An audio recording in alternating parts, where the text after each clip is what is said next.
organisé par Talentia et Use sur comment simplifier ces processus comptables. Est-ce que vous nous entendez bien? Si vous nous entendez bien, enfin m'entendez bien, merci de dire que tout est OK dans le chat sur votre droite.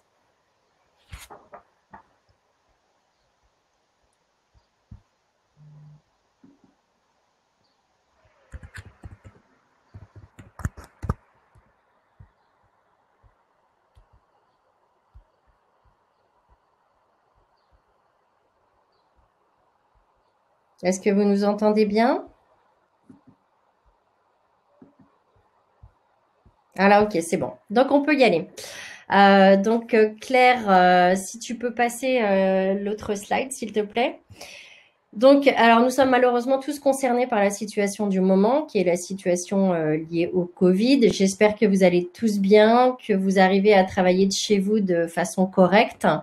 C'est en même temps un bon moment pour se remettre en question, pour travailler sur des sujets de fond.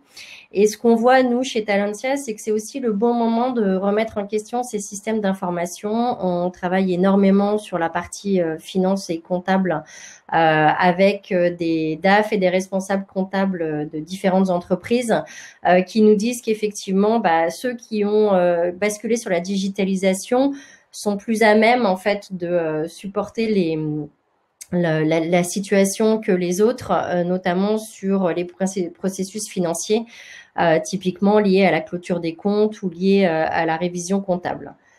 Alors, ce qu'on vous propose aujourd'hui, c'est de passer 45 minutes sur l'approche de comment simplifier les processus comptables. On fera un zoom principalement sur la dématérialisation de la facture avec Grégory Mignon, qui est sales consultant chez Use, et Claire Lotto, qui est product manager chez Talentia, vous présentera en fait la suite Talentia et comment, au travers cet outil, on peut simplifier les processus comptables. On a 45 minutes ensemble. On prendra vos questions à l'issue de ce webinaire. Donc, n'hésitez pas à utiliser le chat pour poser toutes vos questions. On y répondra avec grand plaisir à la fin de ce webinaire. Au niveau de l'agenda, ce qu'on vous propose, c'est que je vais faire un petit zoom sur ce qu'on voit aujourd'hui sur la fonction comptable, ce que disent les DAF et les responsables comptables avec lesquels nous travaillons, les grands sujets sur lesquels ils travaillent aujourd'hui pour justement simplifier ces processus comptables. Je ferai un petit zoom sur la digitalisation de la facture et le contexte légal et pourquoi en fait c'est un des processus qui est classé top prioritaire par les DAF et les responsables comptables sur 2020. Et puis on vous présentera comment faire en fait au travers de Use et de Talentia avec Grégory et Claire. Si vous ne nous connaissez pas, on finira par une rapide présentation de Talentia et Use, mais on y passera un temps très réduit parce qu'on voudra privilégier en fait vos questions et réponses. Ce qu'on voit aujourd'hui, c'est que 85% des... je vois que Claire... Alors, on a perdu Claire, effectivement, ouais, qui nous partageait la présentation. Connect. Ouais. Sinon, au pire, je peux reprendre la main si besoin. Hop. Ça y est, elle arrive. Non. Bon, je vais repartager. Sinon, je le partage si tu veux. Vas-y, ok, ça marche. Allez, ok, ça marche. Désolée pour ce petit problème technique. Est-ce que vous voyez mon écran du coup? Oui, ça arrive. A priori. C'est bon. Ouais, c'est ça. Donc, tu peux passer à la slide suivante si tu veux. C'est parti. Donc, ce qu'on voit aujourd'hui, c'est 85% des directeurs financiers avec lesquels nous travaillons nous disent qu'effectivement, la complexité qu'ils ont à gérer est de plus en plus importante. Et c'est vrai que le temps de réaction est de plus en plus court. On le voit typiquement avec le Covid. Notre DAF à nous est sur le pont, comme vous tous, pour aller trouver des solutions financières, pour gérer la trésorerie, faire des provisionnels sur 2020, mais aussi 2021, accompagner en même temps le télétravail, suivre les dernières réglementations qui vont être mises en place par l'État et qui ont déjà été mises en place, accompagner tout ça au niveau aussi financier sur la clôture des comptes et la consolidation, Donc tout ça, en fait, ça rajoute de la complexité très très forte, avec un besoin de s'adapter aux situations le plus rapidement possible. Donc cette complexité, elle est multidimensionnelle puisqu'elle peut être d'ordre organisationnel, d'ordre transformationnel, liée au système d'information et liée aux enjeux stratégiques. Ce que les DAF nous disent aujourd'hui, c'est que on leur demande de plus en plus de choses, mais en fait, ils n'ont pas forcément les systèmes d'information qui peuvent les accompagner pour arriver à faire tout ça, pour arriver à avoir une prédictabilité de la donnée, pour arriver à faire des hypothèses qui soient simples et en même temps qui soient sûres. Donc voilà, ce qu'on voit aujourd'hui, c'est qu'effectivement, les DAF sont quand même fortement sous pression. Et qu'il y a un besoin de les accompagner sur la simplification des processus comptables. Je veux bien qu'on passe à la slide suivante, si tu veux, Grégory. Donc, ce qu'on voit, c'est que voilà, les processus comptables, ils sont essentiel et incontournable, mais en même temps, c'est un peu le parent pauvre des processus métiers ou en tout cas des métiers transverses. On reste encore avec des processus qui sont pas forcément automatisés, qui sont pas forcément optimisés, et donc on se retrouve avec des processus comptables qui sont fastidieux, répétitifs, coûteux et qui mettent la fonction financière sous pression de plus en plus forte. On a effectivement des contraintes réglementaires liées à la dématérialisation des factures ou liées au contexte réglementaire IFRS et autres. On a la complication de traiter les différents formats liés aux factures entrantes. On a un problème lié à la clôture des comptes et comment j'optimise en fait la révision de ces comptes. Évidemment, la consolidation et la clôture, la gestion des doublons et puis l'optimisation des délais imposés par la loi de finances qui est de plus importante. La bonne nouvelle, c'est qu'en fait, ces processus métiers que l'on trouve essentiels et qui sont essentiels, on peut les simplifier et on peut les automatiser. Alors, on a mené avec Marques une petite étude. Cette étude sera définitivement communiquée sur le mois de juin, mais là, je voulais vous donner un petit aperçu. Ce qu'on voit sur les DAF qui ont interviewé, donc c'est à peu près 83 décideurs qui ont été interviewés.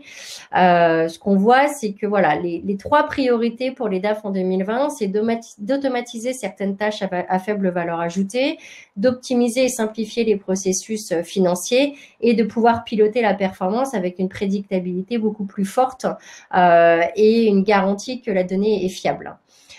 Sur les trois autres priorités, on a effectivement gagné en efficacité, on a amélioré la qualité et la fiabilité des données et amélioré la productivité. Et en fait, ces 6 priorités sont un peu liées ensemble puisqu'on voit qu'il y a vraiment un enjeu de garantir la performance financière de l'entreprise, de pouvoir accompagner tout ce qui est hypothèse et simulation et aussi de pouvoir du coup s'affranchir de tâches qui peuvent être répétitives et fastidieuses. Ce que je vous propose maintenant, c'est de faire un zoom en fait sur la digitalisation de la facturation.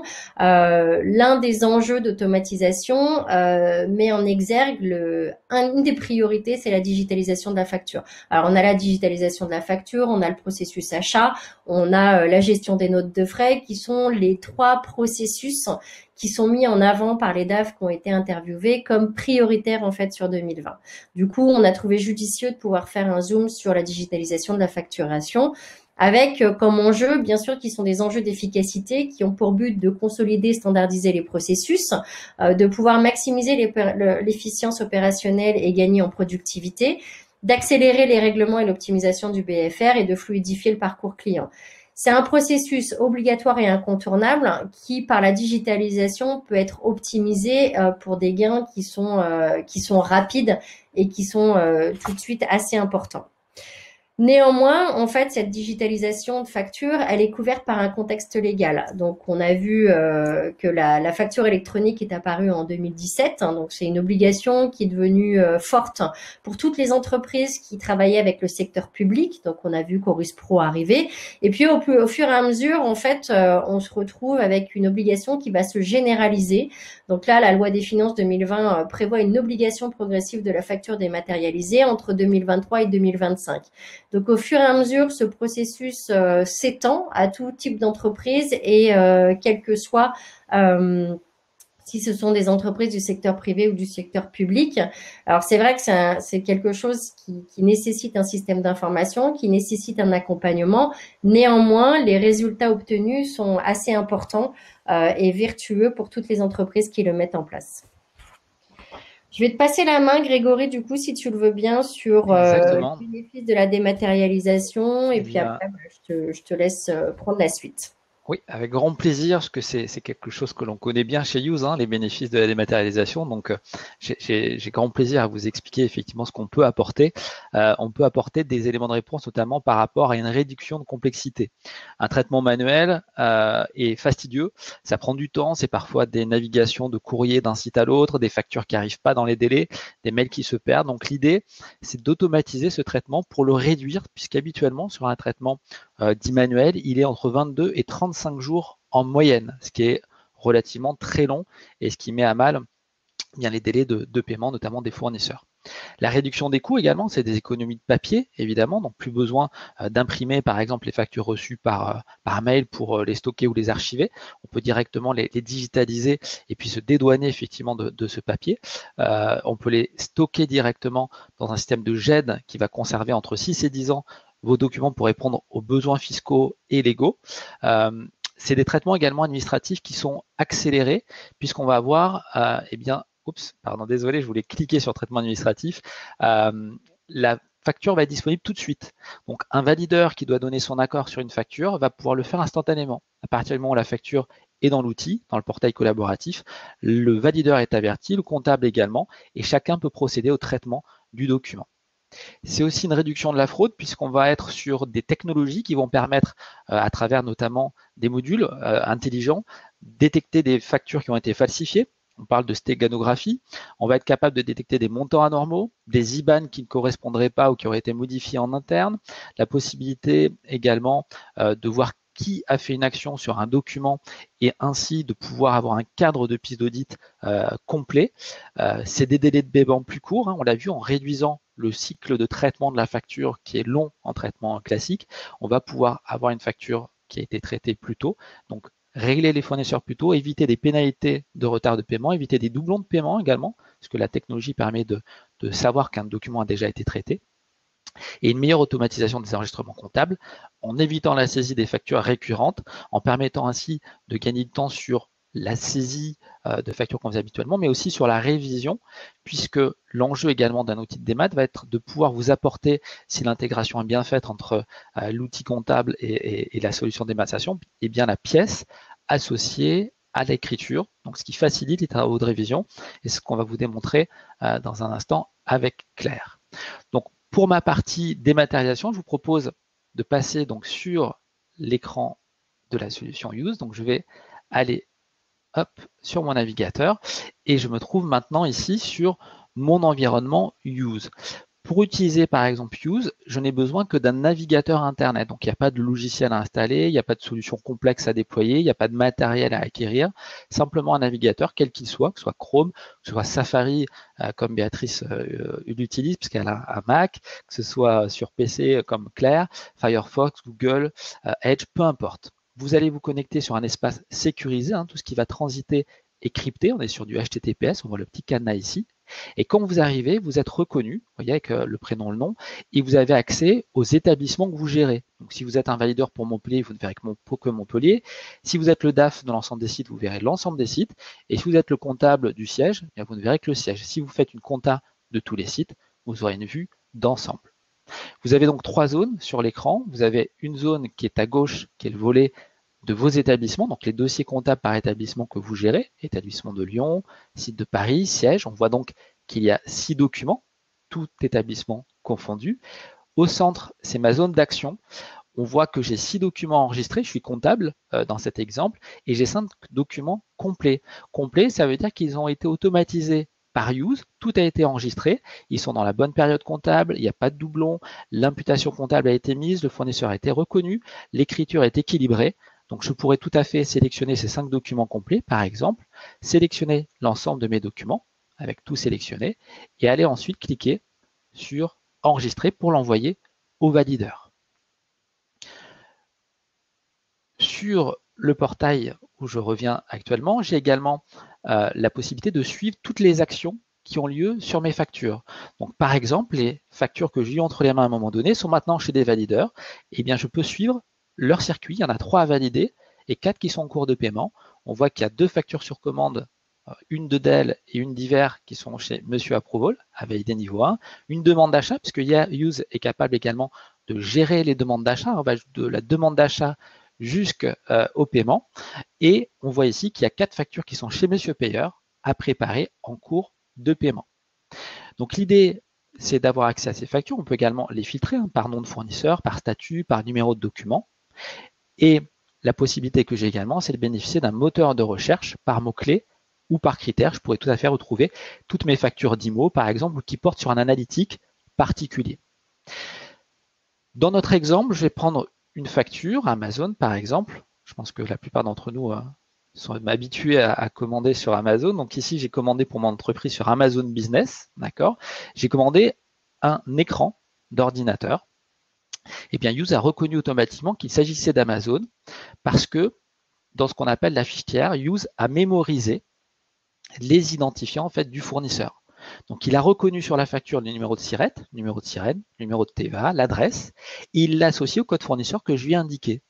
Donc, comme je lui ai indiqué que je souhaitais utiliser le code fournisseur AM0001, eh bien, il a associé les éléments d'Amazon, identifiant, et il remettra systématiquement le AM0001 dès qu'il aura une facture d'Amazon.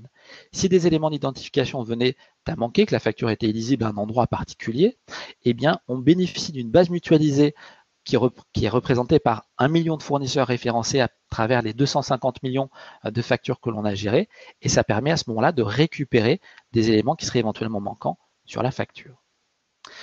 Ensuite, Use a complété les éléments nécessaires à l'enregistrement comptable, la date de la facture. Vous voyez qu'il la récupère, il met une petite bulle violette en fait à l'endroit où il a récupéré l'information, ici, 5 avril 2020, donc c'est surligné et complété par la bulle. Le numéro de facture qui apparaît ici, le montant, vous voyez que je peux visualiser facilement les éléments que Use a récupérés et il me déplace automatiquement dans la facture.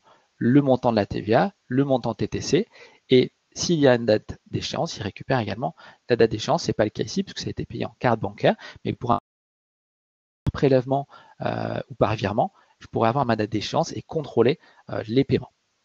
En dessous, on voit également un compte, le 606 3000, 30 000 même, qui a été mis automatiquement également. Il l'a mémorisé. La première fois, je lui ai indiqué que je souhaitais ce compte de charge. Donc, il l'a récupéré. Il a mis le code de TVA automatiquement.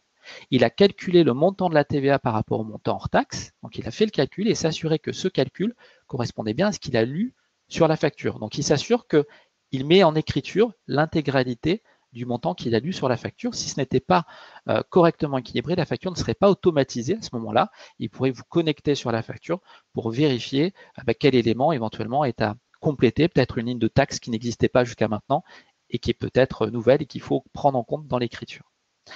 Ensuite, il me met un libellé automatiquement qui correspond au nom fournisseur et numéro de facture que j'ai paramétré moi-même, que j'ai choisi dans mon paramétrage, et des codes analytiques que j'ai indiqués la première fois et qu'il va mémoriser, qu'il va pouvoir reproduire sur la facture d'après, où je commande régulièrement du matériel informatique sur Amazon.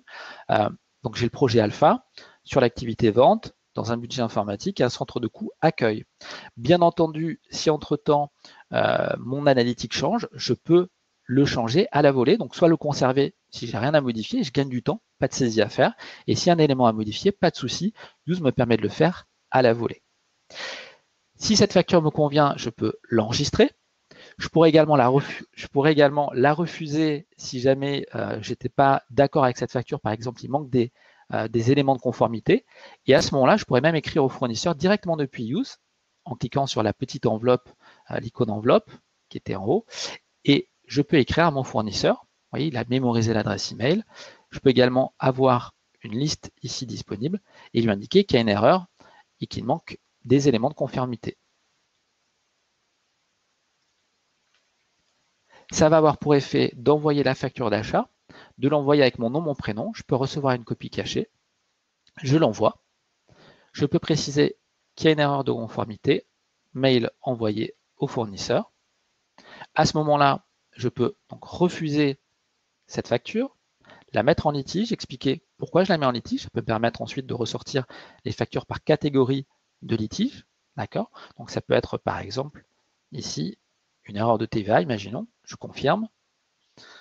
Et si je reviens à mon écran d'accueil, je repère tout de suite ma facture Amazon qui est en litige. Donc toutes les personnes qui ont un accès vont pouvoir voir que la facture effectivement est en litige et c'est pour ça qu'elle n'est pas chez un valideur. Et si je rentre dans la facture, j'ai ici l'information, hein, erreur de conformité, mail envoyé au fournisseur. Tout ce que je fais dans la facture est historisé. Donc dans l'historique des actions, on voit ce que j'ai réalisé comme étape. Hein. On voit que je l'ai refusé le 23 avril à 10h21, que cette facture a été importée très tard, hier soir à 10h, à minuit 13. Donc Use est capable d'intégrer les factures, quel que soit le canal. Donc si cette facture a été reçue par email, donc Amazon a envoyé des factures par exemple dans la nuit, eh bien je l'ai reçue instantanément dans Use. Use est capable de récupérer également des flux EDI. On est capable d'aller aspirer des factures sur des espaces fournisseurs, donc votre espace facture Orange par exemple, ou Free ou Bouygues ou SFR, on est capable d'aller aspirer la facture puisqu'elle est logiquement plus envoyée maintenant par ces fournisseurs-là. Donc on a beaucoup de fournisseurs comme ça, on a un catalogue où on peut les récupérer. On peut importer manuellement, bien entendu, si on le souhaite, ou encore prendre en photo depuis le smartphone et l'intégrer donc dans Use directement. L'email que j'ai envoyé est également disponible. Vous voyez que j'ai ici tout l'historique. 23 avril à 10h21, j'ai envoyé un email au fournisseur avec un objet qui était facture d'achat Amazon avec le contenu du texte ici. Si je clique dessus, je revois tel que je l'ai formulé l'email envoyé au fournisseur. Donc si quelqu'un prend le relais sur le traitement de cette facture, je tombe malade et je suis plus disponible pour traiter la suite du litige, bien, le collaborateur qui prend la relève, l'autre personne pourra avoir toutes les informations nécessaires à la levée de ce litige. Si le fournisseur m'envoie une régulation ou une nouvelle facture, je peux l'attacher également ici directement. Et je peux tout à fait dire, voilà, j'ai reçu effectivement le document qui va permettre de lever le litige et je vais pouvoir l'attacher comme j'attacherai un document papier directement sur cette facture. Si le litige est levé, je peux enregistrer à ce moment-là ma facture pour l'envoyer au valideur. Donc ça va partir chez Monsieur Valideur. Ça a été intégré dans mon circuit de validation. Donc je peux paramétrer un circuit de validation jusqu'à 9 niveaux et dire à ce moment-là à Use, eh bien comme c'est une facture qui fait moins de 1000 euros et que ça concerne tel site, sur telle analytique, eh bien ça va aller chez telle personne. Et par exemple, si c'est plus de 10 000 euros, ça va aller directement chez le RAF. Et si c'est 50 000 euros, ça va faire 3 niveaux de validation et plus un seul. D'accord? Et je peux comme ça personnaliser les critères et le nombre d'étapes de validation que je souhaite. Si je reviens à l'écran précédent, on va voir maintenant que ma facture Amazon, ici, est dans les mains de Monsieur Valideur à valider niveau 1. Si je suis le valideur, je vais recevoir un email avec le lien vers lequel cliquer sur ma facture à valider. Ou alors, je peux également me connecter sur Use, cliquer sur la facture à valider. Je vois les informations qui sont disponibles ici. Donc, il y avait effectivement une erreur de conformité. Très bien, j'avais repéré également cette problématique. Donc, ça me permet, moi, de ne pas la mettre en litige. Ça a déjà été fait et c'est réglé. Je peux revoir également l'analytique ici avec les ventilations qui ont été faites. Je pourrais tout à fait, à mon niveau valideur, refuser cette facture et la renvoyer, par exemple, à l'étape d'enregistrement comptable parce que je ne suis pas d'accord avec l'analytique. Merci de corriger. Je pourrais aussi, à mon étape de valideur, mettre de l'analytique. Je peux configurer Use pour dire soit c'est le comptable qui met l'analytique, soit c'est le valideur qui met l'analytique au moment où il valide, ou alors c'est le valideur de l'étape 2, valideur de l'étape 3, etc. Je peux choisir donc d'autoriser les valideurs à mettre un analytique ou pas, c'est moi qui choisis. Dans mon exemple, ce n'est pas le cas, j'avais laissé cette phase-là sur la partie enregistrement, mais on peut complètement le paramétrer à ses souhaits. Si c'était à une autre personne de valider, je ne suis pas le plus à même, je peux le transférer à une autre personne qui a le même niveau de validation que moi. Donc je pourrais le choisir par exemple dans la liste ici. Je pourrais la mettre en attente si j'avais besoin d'informations complémentaires. La supprimer s'il s'agissait que la facture en fait n'est pas réellement une facture, c'était par exemple un relevé, je n'ai pas besoin de la traiter au final. Et je peux également donc la valider. Et si je la valide, à ce moment-là, elle va être envoyée en écriture dans Talentia Finance, et c'est là que je vais passer la main à Claire, et elle va être envoyée dans le même temps à Monsieur Payeur dans Use pour lui indiquer bien, que cette facture est à régler, elle a été validée de bout en bout. Donc là, sur une étape de validation, parce que je voulais que la démo ne soit pas trop longue pour qu'on puisse bien voir toutes les étapes qui vont arriver. Mais bien entendu, vous pouvez aller, comme je vous le disais, jusqu'à 7, 8, 9 étapes de validation. Et ces étapes de validation sont complètement personnalisables. Je vous le montre juste 2 secondes, hein, Claire, et je te donne la main. Juste dans le paramétrage processus, vous réglez tout dans Use. C'est graphique. Vous n'avez pas besoin d'être informaticien. Vous n'avez pas besoin de faire appel à nous. Vous créez vos propres règles. Vous voyez, ici, j'ai une règle pour la communication. Si ça fait plus de 50 000 euros, que le fournisseur est inclus dans ses fournisseurs de com, avec l'analytique commu sur certains établissements, et je peux rajouter d'autres critères. Hein. Je peux rajouter tous les critères qui servent au traitement de la facture.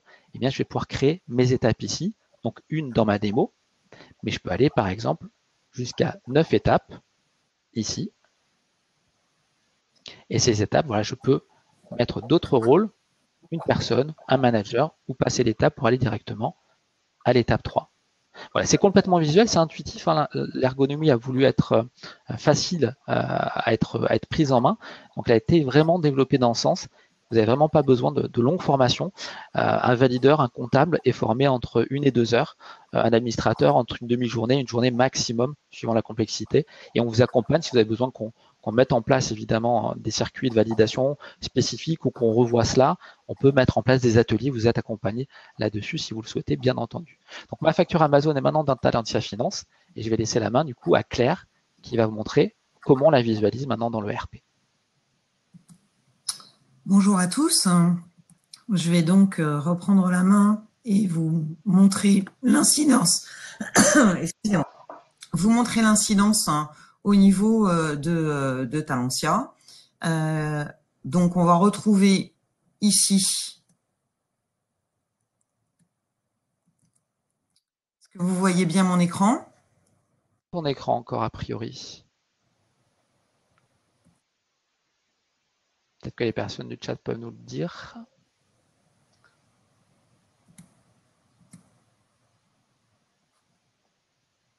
Alors juste en attendant, il y a une question de Solène à laquelle je répondrai juste après dans l'échange questions-réponses, ou alors je peux y répondre le temps que le partage fonctionne.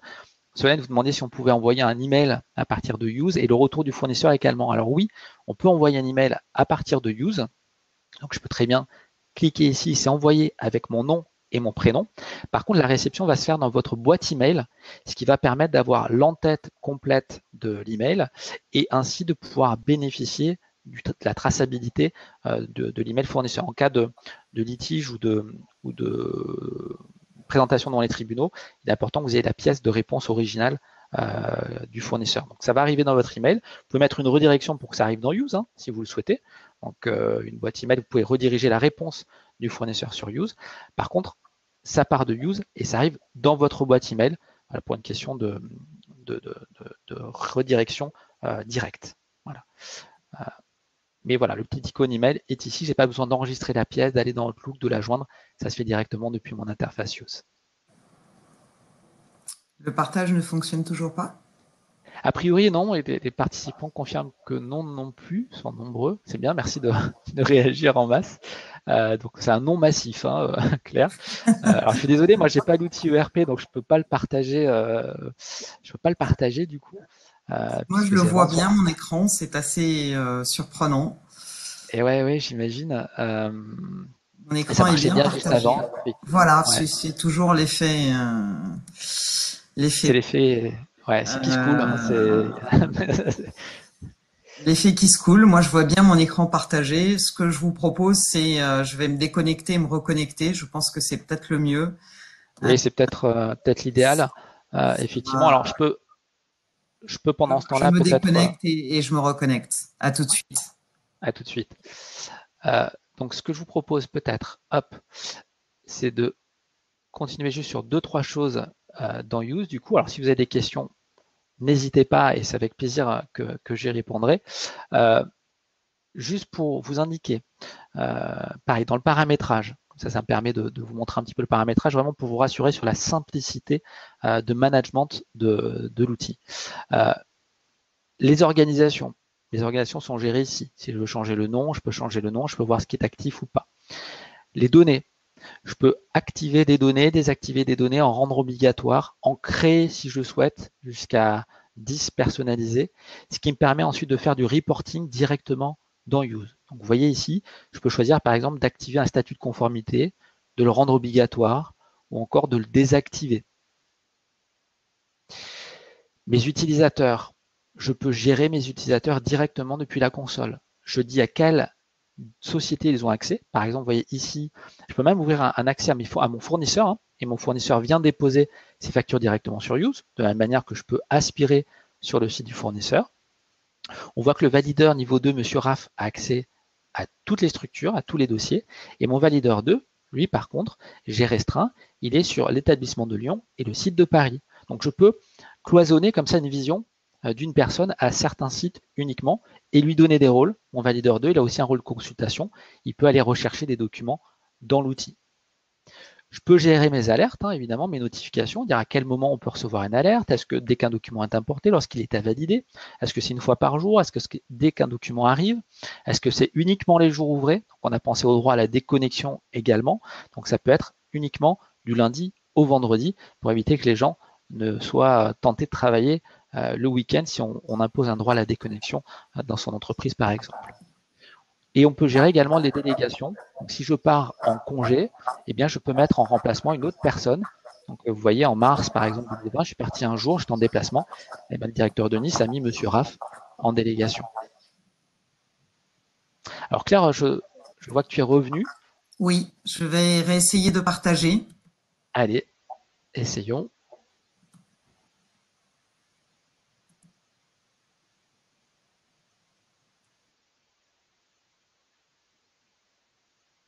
Oh, ça a l'air de marcher. Ça fonctionne. Ah, Ça super, fonctionne. super. Très bien. Donc, désolé pour cette interruption. Je suis maintenant passé dans l'univers financier de la solution Talentia. Comme Grégory l'a dit tout à l'heure, la solution est accessible également via un navigateur Internet. Je n'ai rien sur mon poste. Vous voyez ici, c'est aussi une adresse HTTPS. Avant de vous présenter l'environnement de travail, on va aller sur la visualisation des éléments que Grégory m'a envoyé par le biais de l'intégration qui existe entre Use et Talentia. On va aller dans la consultation de mes comptes auxiliaires. Donc, je sais que c'est un compte fournisseur, mais comme j'ai une mémoire de poisson rouge, je vais taper Amazon. Ah, il se trouve que c'est bien AM0001, comme l'a dit tout à l'heure Grégory. Je vais rentrer en consultation de mon compte. Ah, j'ai quelque chose qui est arrivé pour 299,15. Je zoome à l'intérieur. Je vais me permettre d'agrandir mon écran de façon à ce que vous ayez plus de visibilité. Et là, en l'occurrence, je vois mon écriture comptable. Je peux aller visualiser la pièce dans son intégralité. Je vois donc que c'est de la fourniture d'entretien et de petit équipement pour 249 € hors taxe avec mon imputation analytique qui correspond à ce qu'a saisi tout à l'heure Grégory. Par ailleurs, sur la visualisation de cette pièce, en complément de l'écriture comptable, Grégory, il a été gentil, il m'a envoyé la pièce jointe qui correspond à la facture. Donc, je vois qu'ici, j'ai la possibilité de visualiser le document facture. Donc, ici, la pièce jointe qui est tout simplement le PDF de la facture de mon fournisseur. Donc, pour cette intégration, elle a été complètement automatisée. On reviendra tout à l'heure sur les détails des composants de cette intégration. Je reviens maintenant à l'accueil de Talentia, juste pour vous présenter mon environnement de travail, pour mon parcours utilisateur que je fais. Claire, je te coupe 2 secondes, parce que j'ai quelqu'un sur le chat qui demande si on peut mettre en plein écran pour plus de visibilité. Alors, on a fait des tests de répétition, on s'est rendu compte qu'effectivement, on ne peut pas mettre en plein écran, et on a oublié de vous dire de ne pas hésiter à zoomer sur votre navigateur. Donc, si vous avez un navigateur, vous pouvez mettre en zoom. Mettez en zoom à 140 ou 150%. Vous pouvez utiliser CTRL et la molette de la souris également sur votre clavier, et vous allez pouvoir agrandir l'écran. Nous, c'est ce qu'on a trouvé comme solution pour bien voir effectivement l'écran. Ça, c'est le problème si vous avez un très grand écran. Moi, c'était le cas chez moi quand on a fait les répétitions. Donc, j'avais un tout petit écran qui apparaissait, alors que sur mon écran de portable, c'était parfait. Donc, n'hésitez pas à zoomer votre navigateur pour bien voir ce que vous présente Claire, effectivement. C'est bon pour tout le monde, parce que je ne vois pas les commentaires. Merci Grégory de me les relayer. Je t'en prie. Est-ce que c'est plus net pour vous? Je peux sinon zoomer de mon côté également. Apparemment, les participants peuvent se mettre en plein écran dans la plateforme également. Voilà. D'accord, super. Donc, je disais ici que pour plus de confort et d'utilisation de la solution, je me suis ici créé des favoris par la petite étoile que vous voyez ici, avec un parcours de consultation, un parcours relatif à des éditions, aux transactions de paramétrage, bien sûr, qui m'ont été autorisées, à des saisies, à des éléments divers. Mais si je reviens à l'environnement de mon bureau, je vois ici ce qu'on appelle des widgets qui me permettent de personnaliser mon bureau comptable, d'avoir ici des indicateurs qui sont à ma disposition. Et puis en fonction du catalogue qui a été personnalisé, eh bien, je peux accéder à d'autres indicateurs. Si j'ai envie de mettre mes 10 meilleurs clients, je vois ici un nouveau widget que je peux déplacer et puis configurer ici comme je le souhaite et valider les modifications que j'ai réalisées de façon à ce que ce widget soit toujours affiché. Je retrouve enfin sur la partie gauche un explorateur des différentes transactions qui sont disponibles et qui me permettent d'aller dans d'autres transactions de type une consultation de ma balance par le biais de mes comptes généraux. Je peux ici renseigner la totalité de mes comptes, valider, vous l'avez certainement entendu, par la touche entrée, toujours masquer l'environnement de la partie gauche pour pouvoir un écran complet, bien sûr zoomer si on le souhaite de façon à avoir des données clairement affichées. Je peux ensuite procéder à un drill down dans un compte comptable. Donc, je vais choisir un compte de charge, par exemple. Je retrouve mon compte d'entretien que l'on avait eu tout à l'heure avec la facture de Grégory. Au sein de toutes ces interrogations, nous avons les possibilités d'effectuer des filtres avec ici des arguments qui me permettent d'avoir plus de finesse au niveau de ces filtres. Et je peux également déplacer toutes mes colonnes en fonction de mes besoins, effectuer des tris sur l'intégralité de mes colonnes et enfin, ici, faire un transfert de mes données dans Excel avec le petit bouton qui est ici prévu. Et puis, vous avez vu que certaines colonnes étaient affichées. On retrouve la possibilité de choisir les colonnes que vous allez retenir au sein de vos interrogations et de mémoriser les différents choix. Vous avez vu que dynamiquement, un de mes axes avait été retiré de mon interrogation. Voilà, je voulais juste rapidement vous présenter l'environnement comptable, terminer sur le fait que la solution est une solution multisociété, multilangue pour les sociétés qui parlent ou qui doivent exploiter la solution en anglais. Je vais retrouver ici mon menu en anglais, bien sûr avec les widgets qui vont obéir en fonction de ce que j'ai personnalisé. C'est à la fois une traduction de la solution dans la langue retenue, mais également une adaptation à la législation. Je vais, je pense, laisser la parole à Grégory de façon à ce qu'il reprenne le fil de la présentation. Alors, justement, on en revient à la présentation. Donc, côté Talentia, alors je vous demande un instant, je vais repartager du coup mon écran. Hop, voilà, le temps de rebasculer. Voilà. Et voilà. Est-ce que vous voyez bien l'écran? Oui, ça y est, c'est bon normalement. Donc l'idée, c'est de vous présenter effectivement le partenariat Talentia et Use, donc qui se sont alliés pour proposer une solution de bout en bout qui intègre donc toutes les fonctionnalités comptables dont vous avez besoin et les fonctionnalités de dématérialisation à travers Talentia et Use. Donc Claire vous en a fait également la démonstration. Quelques mots sur Talentia. Je vous laisse la parole. Donc je ne sais pas, Béatrice ou Claire, si vous voulez présenter Talentia. Je veux bien le faire, mais je serai moins à l'aise que vous. Béatrice, je ne sais pas si tu veux reprendre le fil ou si tu souhaites que je continue. Je crois qu'on a perdu Béatrice. J'ai l'impression, oui, oui, oui, parce qu'elle est plus en live on. Ah, J'ai si, si, l'impression. si. Si? Ah, j'ai deux Béatrices en fait, effectivement. Oh là Ah, mais là là on là. n'entend plus, on n'entend plus. Donc, désolé pour elle. Donc, Claire, ben écoute, Il n'y a pas de souci. Donc, je vais reprendre le fil très rapidement. Talentia, qui nous sommes? Nous sommes éditeurs et intégrateurs de solutions dans le domaine de la RH et de la finance. Nous sommes une ETI française présente en Europe avec un peu plus de 400 collaborateurs.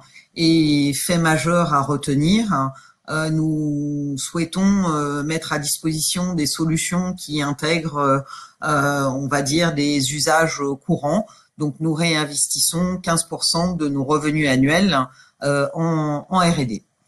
Nous sommes présents sur plusieurs pays avec des agences où nous avons également des partenaires qui peuvent distribuer nos solutions à travers le monde.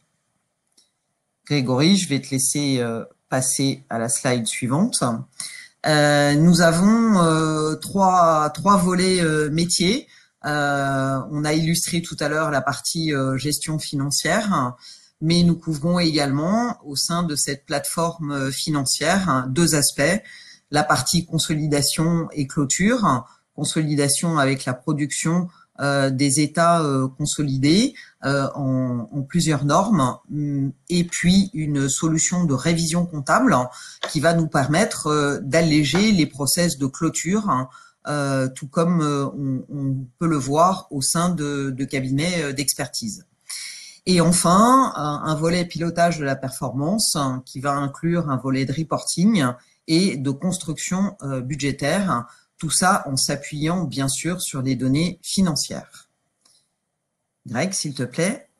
On voit ici un découpage un petit peu plus fin de ce que je viens de vous dire, et notamment sur la partie comptable qui inclut un domaine lié aux immobilisations, à la gestion des engagements de frais généraux et à la trésorerie comptable et prévisionnelle.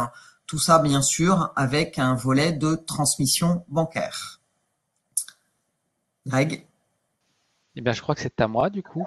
Oui, je pense que c'est à toi. Donc, je vais reprendre effectivement la main pour vous présenter un petit peu Use. Qui est Use finalement? Eh bien, Use, c'est une société qui est ce qu'on appelle native cloud. On est né dans le cloud en 2010. On a pris le pari que la dématérialisation pouvait devenir accessible et devait devenir accessible. Habituellement, les solutions de dématérialisation étaient basées sur ce qu'on appelle des solutions on-premise. C'était pas du cloud. Donc, il fallait acheter du matériel, il fallait développer des logiciels. L'intelligence était hébergée dans l'entreprise. Donc, ça nécessitait des immobilisations de l'équipe informatique. Depuis 10 ans, c'est plus le cas. On a proposé une offre sous forme d'abonnement. Donc, vous ne payez que pour ce que vous consommez. Vous n'avez pas de matériel à installer. L'interface est très simple, comme vous l'avez vu. Donc, les cycles de formation sont très courts. Et puis, en termes de logiciel, il n'y a rien à installer. En matériel, il n'y a rien à installer non plus. Donc, vos équipes informatiques ne seront pas mobilisées, si ce n'est peut-être être partie prenante, hein, évidemment, du projet, mais pas de temps à consacrer à l'installation de Use. Donc, pari plutôt réussi, puisque on a 50% de croissance par an à aujourd'hui. On est une solution française. On est situé entre Nîmes et Montpellier, à Émarques précisément. Et on a également des bureaux aujourd'hui aux États-Unis, au Texas précisément, puisqu'on a la chance d'exporter notre technologie en Amérique. Et puis, on est également présent en Europe à travers le marché anglais et le marché également espagnol.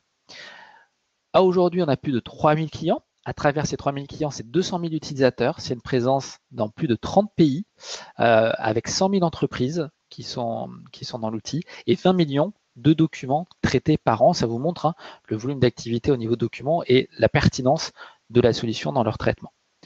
Notre cœur de métier, c'est évidemment le traitement automatique du document.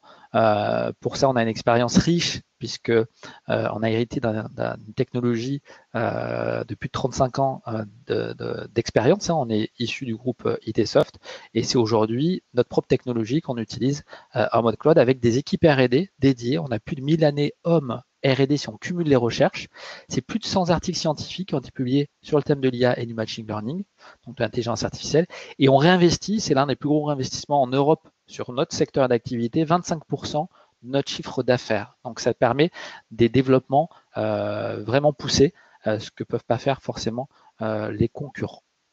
Voilà pour la présentation sur la société. Comme on est en mode cloud, on est utilisable même si on n'est pas en entreprise. Donc, c'est un des avantages aujourd'hui dans ces temps de confinement, c'est que les entreprises qui ont fait le pari, le pari de dématérialiser et qui sont partis avec Use et Talentia, mais aujourd'hui n'ont pas de discontinuité dans leur activité. Je vous présenterai quelques entreprises qui sont rentrées dans cette démarche-là dans les slides suivants. Et vous verrez donc que ces entreprises-là continuent à travailler aujourd'hui. On reçoit même des petits messages sur LinkedIn qui nous disent on ne comprend pas comment font les entreprises qui ne sont pas passées à la démat parce que ça va être énormément de retard à rattraper au redémarrage. Donc c'est important effectivement dans le cadre de la continuité de pouvoir avoir ce type d'outils. Et franchement, c'est vraiment la situation qui peut convaincre une direction de passer effectivement sur cette intégration.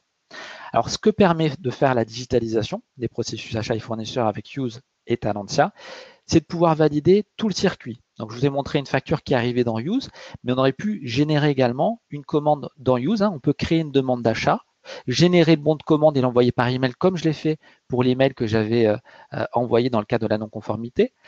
Je peux ensuite gérer la réception de ce que j'ai commandé. Est-ce que ce que j'ai reçu correspond à ce que j'ai commandé? Et on peut également ensuite, lorsqu'on reçoit la facture sur commande, faire un rapprochement facture-commande, récupérer toutes les informations de la commande et avoir de l'analytique également qui est issue de cet achat. La capture est multicanal, comme je vous l'expliquais tout à l'heure, que ce soit un document papier que vous scannez. Vous pouvez le scanner depuis votre photocopieur multifonction et l'envoyer par email, il arrivera directement dans Use.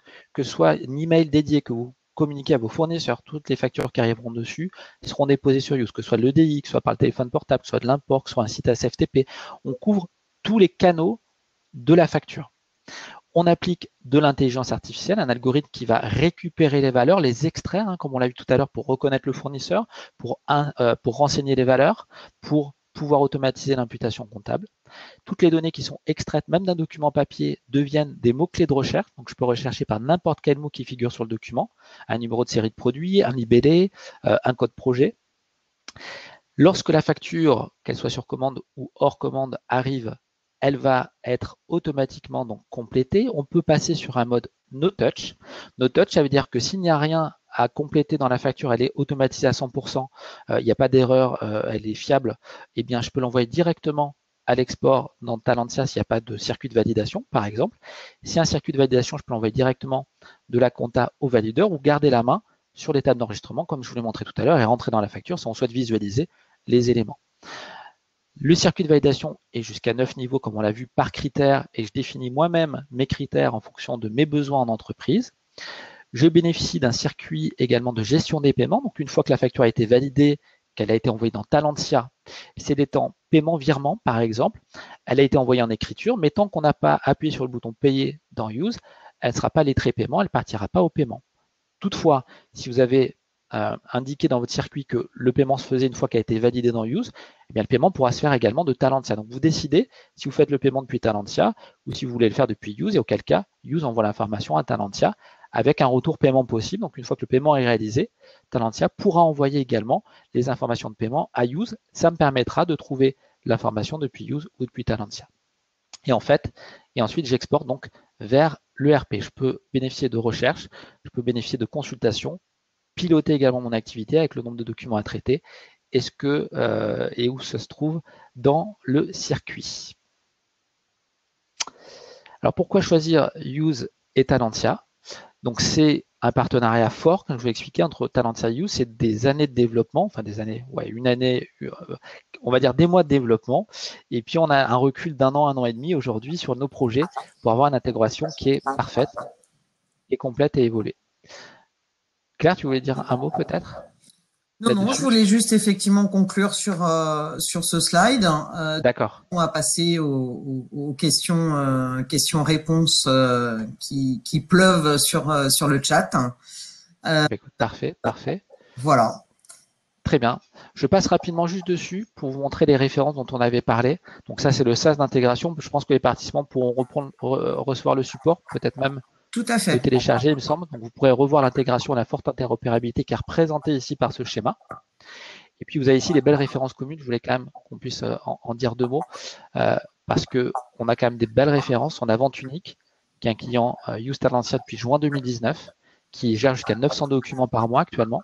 C'est une filiale d'Habitat, pour me resituer. Carter Cash, vous connaissez certainement, qui utilise Use depuis janvier 2019, qui consomme 1200 documents actuellement, avec 6 dossiers à l'international. Puis Next Radio, ça ne vous parle peut-être pas comme ça, Next Radio, mais c'est notamment BFM Télé derrière, et plein d'autres groupes presse et médias. Et ils utilisent Use depuis janvier 2019. Ils ont aujourd'hui 2500 documents dans l'application par mois en utilisation. Et ils sont interfacés Talentia Use avec une parfaite intégration et d'autres noms que vous voyez ici. Et ça m'amène donc aux questions-réponses. Donc, je ne sais pas, Béatrice n'a peut-être plus le micro, du coup. Non. Alors, on a les questions qui sont envoyées. Ouais. Oui, on a les questions dans le chat. Alors, voilà, il y a un regroupement de questions. Donc, première question. Il faut que tu te mettes sur le menu favori si tu veux récupérer les questions. J'ai réussi à débloquer mon micro et ma caméra. Ouais. Ah, ben voilà, nous super, avons Béatrice. retrouvé Béatrice. Voilà. Donc, si tu veux, je reprends la main rapido sur les questions. On avait une première question, c'est combien de temps ça met pour mettre en place un système de dématérialisation de factures? Alors, sur l'expérience qu'on en a, sur nos différents dossiers, on est sur des délais autour de entre 1 et 3 mois, voire 4 mois. Donc, ça dépend du planning après aussi des ressources services. Hein. Donc, c'est facile à mettre en place, mais il faut que les ressources dans leur planning soient disponibles également. Donc, sur des projets simples, je dirais en 1 à 2 mois, on est opérationnel. Sur des projets où on veut de l'accompagnement, donc c'est le cas par exemple d'Alkern, qui a souhaité un système clé en main avec un gros accompagnement, on était sur un délai de 3-4 mois. Ce qui est relativement correct, hein, puisqu'habituellement, des délais de dématérialisation, ce qu'on a connu avant ces solutions agiles, c'est plutôt de 6 à 12 mois. Voilà. Assez court. J'ai une question de Samuel qui dit si vous deviez recommander un logiciel idéal, quel serait-il? Il faut vraiment répondre. Use Talentia, évidemment. Évidemment. On ne peut pas répondre autre chose. Que de Samuel, c'est est-ce valable avec EKSAE? Je ne connais pas. Je ne connais pas non plus. Donc, bon, je ne saurais pas vous répondre, effectivement. Après, ça peut s'étudier, mais bon, sachez qu'on est intégré surtout avec Talentia aujourd'hui. Mais bon, voilà. Donc, EKSAE, ça doit être, je pense. Une question de Mariam. Est-ce que Use permet de faire de la prévision budgétaire? Alors, prévision budgétaire, prévisionnelle, on peut extraire des données. Alors, ce n'est pas un outil de gestion de budget, hein, Use. C'est vraiment un outil de dématérialisation. Ça veut dire qu'il s'accompagne d'outils de gestion de budget ou d'outils comptables, comme Talentia est un outil comptable. Même plus, hein, c'est un ERP. Donc, on peut vous sortir, si vous voulez, des restitutions budgétaires par axe, par granularité. Vous pouvez sortir des rapports également. Par contre, on ne va pas être dans vraiment de la gestion de budget complète. On peut mettre en place, si vous voulez, une ligne budgétaire, dire on a 40 000 € en informatique et puis déduire des demandes d'achat qui arrivent au fur et à mesure.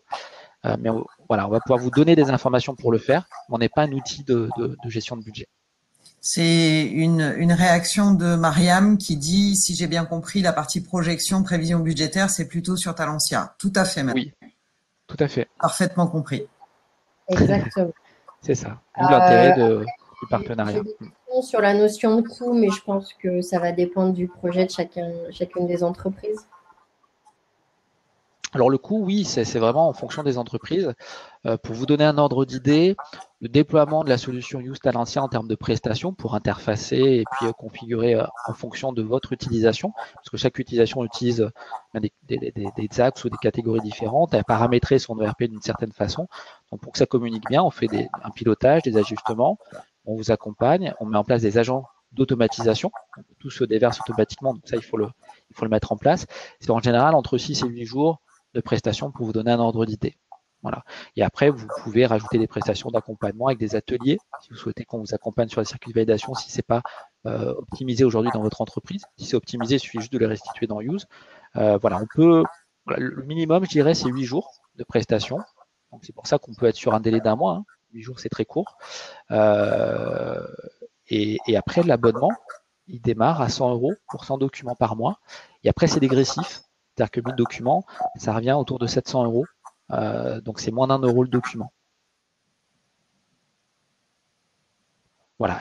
On est arrivé à la fin de ce webinaire, donc peut-être qu'on peut se mettre sur la dernière slide, Grégory, si tu veux bien. Oui, merci à vous deux pour cette présentation très intéressante. J'espère que les participants ont trouvé ça intéressant également. Je souhaite une bonne journée à tout le monde. On reste à votre Merci à tous. Use et du côté Talentia pour répondre à toutes les autres questions que vous pourriez avoir.